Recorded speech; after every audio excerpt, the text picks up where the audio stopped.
तो अब हम पढ़ने जा रहे हैं फिनाइलएफ्रिन के बारे में। Phenylephrine is a sympathomimetic amine drug acting mostly on alpha adrenergic receptor. देखो मैंने आपको पहले ही बताया था कि वो ड्रग जो अल्फा पे भी बाइंड करती है और बीटा पे भी बाइंड करती है, तो वो हमारी कहती है non selective sympathomimetic agent. Non selective sympathomimetic agent. But ये जो हमारी ड्रग है फिनाइलएफ्रिन हमारी एक ऐसी ड्रग है जो हमारी ओनली अल्फा एड्रीनर्जिक रिसेप्टर्स पर ही बैठती है। तो यानी एक तरह से ये हमारी सिलेक्टिव सिम्पैथोमाइमेटिक एजेंट ड्रग है हमारी। ओके, और अब इसका फिनाइलएफ्रिन का स्ट्रक्चर आप अपन कैमरे में देख सकते हैं अपने सामने। इसमें कैटेकोल रिंग है और इसमें CH3 अटैच्ड है। ओके, ये हमारा फिनाइलएफ्रिन है। और हमारा अब इसका मैकेनिज्म ऑफ एक्शन को देखते हैं। Mechanism of action, phenylephrine act as a selective alpha 1 adrenergic agonist. Alpha 1 selective, देखो मैंने इसको हेडलाइन भी कर रखा है, सेलेक्टिव अल्फा 1 एड्रीनर्जिक एगोनिस्ट। अब देखो क्वेश्चन भी हमारे जीपैट और ना बहुत सारे MCQs में हमारे ये वाले क्वेश्चंस भी आ जाते हैं, कौन सी ड्रग सेलेक्टिव है, कौन सी ड्रग नॉन सेलेक्टिव है। तो मैं फिनाइलएफ्रिन एक ऐसी ड्रग है जो हमारी सेलेक्टिव अल्फा 1 एड्रीनर्जिक एगोनिस्ट है। जब से लेके जब तक हमने 3 ड्रग के बारे में पढ़ा, नॉन एफ्रिन के बारे में, नॉन एफ्रिन और एफिनेफ्रिन और फिनाइलएफ्रिन के बारे में, तो ये हमारी जो दोनों ड्रग थी एफिनेफ्रिन और नोरएफिनेफ्रिन, वो हमारी non selective alpha and beta adrenergic agonist थी। ओके, यानी कि नॉन सेलेक्टिव सिम्पैथोमाइमेटिक एजेंट थे, ड्रग ऐसी थी। पर हमारी जो तीसरी ड्रग आई है फिनाइलएफ्रिन, ये हमारी एक ऐसी ड्रग है जो सिलेक्टिव अल्फा 1 एड्रेनर्जिक एगोनिस्ट है। ओके, ये आपको सबसे ज़्यादा याद रखना है। Phenylephrine binds to alpha 1 adrenergic receptor and act as vasoconstrictor and increase blood pressure by increasing the total peripheral resistance। अब देखो क्या होता है, ये जो हमारी ड्रग है, कौन सी ड्रग, ये हमारी ड्रग है, 1 सेकेंड पेन का यूज करता हूँ, ये हमारी फिनाइलएफ्रिन है। कैमरे में दिख रहा है, हाँ, फिनाइलएफ्रिन, ये जो हमारी ड्रग है, ये हमारी ये हमारी सेलेक्टिव अल्फा 1 एड्रीनर्जिक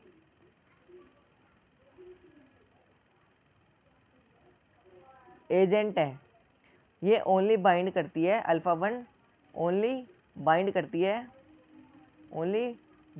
है अल्फा 1 रिसेप्टर पर ही बाइंड करती है।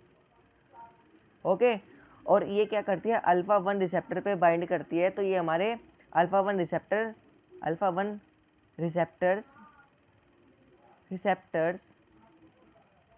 present on smooth muscles of blood vessels, smooth muscle of blood vessels। तो ये क्या करते हैं, रिस्पॉन्सिबल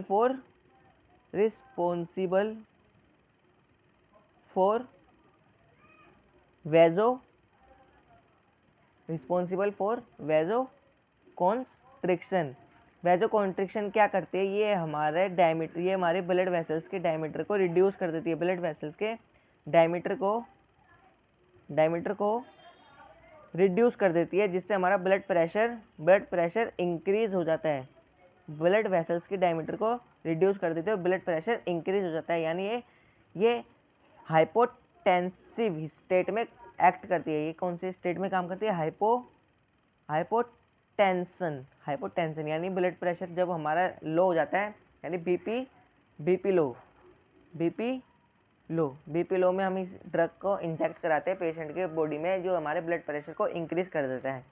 तो ये हमारा मोड ऑफ एक्शन है इसका कि किस प्रकार काम करता है।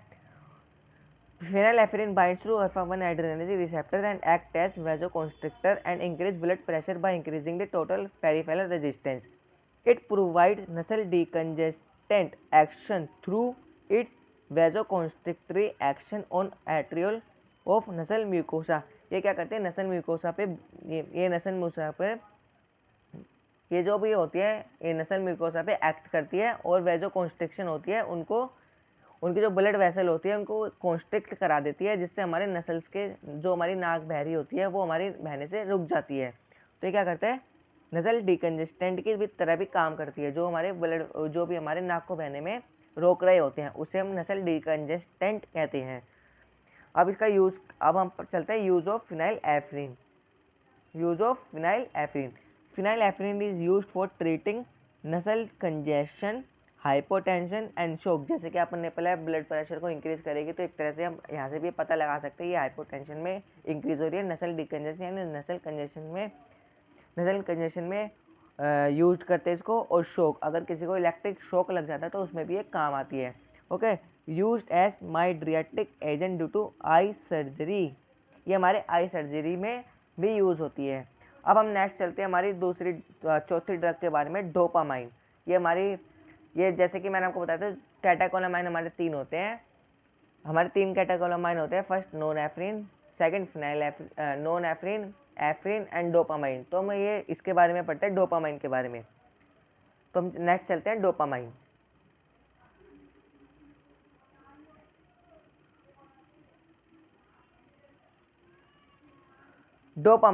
Dopamine is a central neurotransmitter and metabolic precursor of norepinephrine and epinephrine। देखो बात को समझो, dopamine is a central neurotransmitter.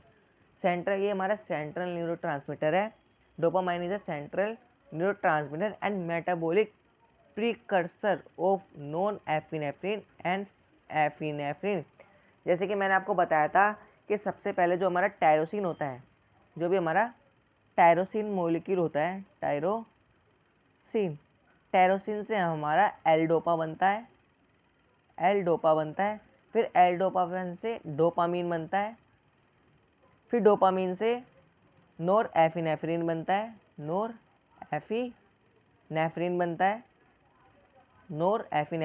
है, फिर ये आगे बनता है एफिनेफ्रिन में कन्वर्ट हो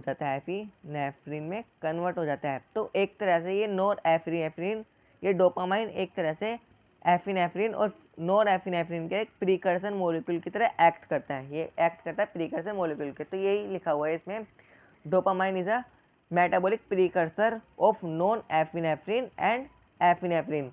और इसका स्ट्रक्चर होता है ये वाला डोपामाइन का, जिसमें एक कैटेगोरी रिंग होती है, एल्काइल चेन होता है, एक अमाइन ग्रुप अटैच्ड होते हैं, इसमें 2 हाइड्रोक्सिल ग्रुप अटैच्ड है। इसके बारे में थोड़ी सी और जानकारी लेते हैं हम। It does not cross the blood brain barrier. जो भी हमारा ये ब्लड ब्रेन बैरियर को क्रॉस नहीं करते। That has minimal activity on CNS। ये जो भी हमारे CNS में जो भी हमारा सेंट्रल नर्वस सिस्टम है, बहुत ये हमारी एक्टिविटी शो नहीं करती, क्योंकि ब्लड ब्रेन बैरियर को क्रॉस नहीं कर पाती। ओके, अब हम नेक्स्ट चलते हैं हमारे इसके थोड़े यूज़, मैकेनिज्म ऑफ एक्शन को देखेंगे और इसके यूज़ को देखेंगे। ओके, तो हम चलते हैं।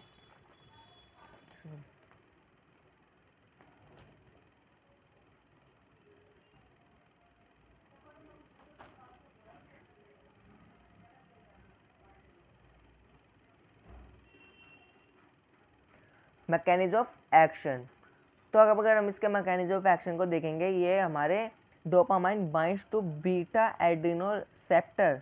देखो क्या करते हैं, ये बीटा एड्रेनर्जिक रिसेप्टर्स पे बाइंड करती है।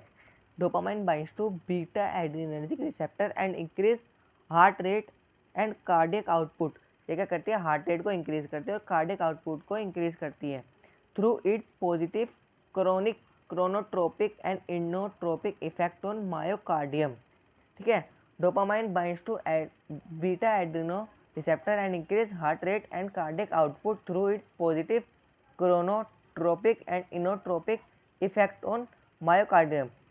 Dopamine act as an agonist to 5 dopamine receptor subtype D1, D2, D3, D4, D5 and in the brain. Dopamine act as agonist. ये हमारे एक एगोनिस्ट की तरह काम करता है, जो रिसेप्टर से बाइंड करके ये हमें एक थ्योरेपेटिक इफेक्ट प्रोवाइड करता है।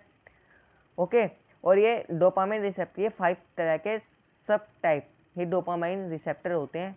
हमारी जगह जगह डोपामाइन रिसेप्टर्स होते हैं, जो ये सब टाइप होते हैं उसके D1, D2, D3, D4, D5 dopamine के सब सब टाइप्स होते हैं इन ब्रेन के अंदर जो इससे बाइंड करते हैं। अब यूज़ ऑफ डोपामाइन, अब इसके डोपामाइन का यूज़ पढ़ेंगे। It is used in congestive heart failure with minimum renal failure. It is use in congestive heart failure. इसको जब हमारा हार्ट फेल होने वाला होता है तो वो पेशेंट जिसमें हार्ट फेल होने की कंडीशन बनती है उसमें हम डोपामाइन का यूज़ करते हैं। और इसमें जो भी हमारी किडनी को नुकसान होता है वो नन इफेक्ट पड़ता है किडनी पर, इसलिए इसमें लिखा है with imminent renal failure. It is used in acute pancreatitis. Acute pancreatitis मतलब कि जो भी कंडीशन बनती है पैंक्रियाज में, ओके, वो उस डिजीज को हम पैंक्रियाटिसिस कहते हैं। It is used in septic shock and surgical shock. जो भी हमारे सेप्टिक शॉक या सर्जिकल शॉक देते हैं उसमें भी हम इसको यूज़ करते हैं। अब नेक्स्ट हम पढ़ते हैं मिथाइल डोपा के बारे में। तो अभी हम चलते हैं, अब नेक्स्ट क्लास में हम पढ़ेंगे मिथाइल डोपा के बारे में।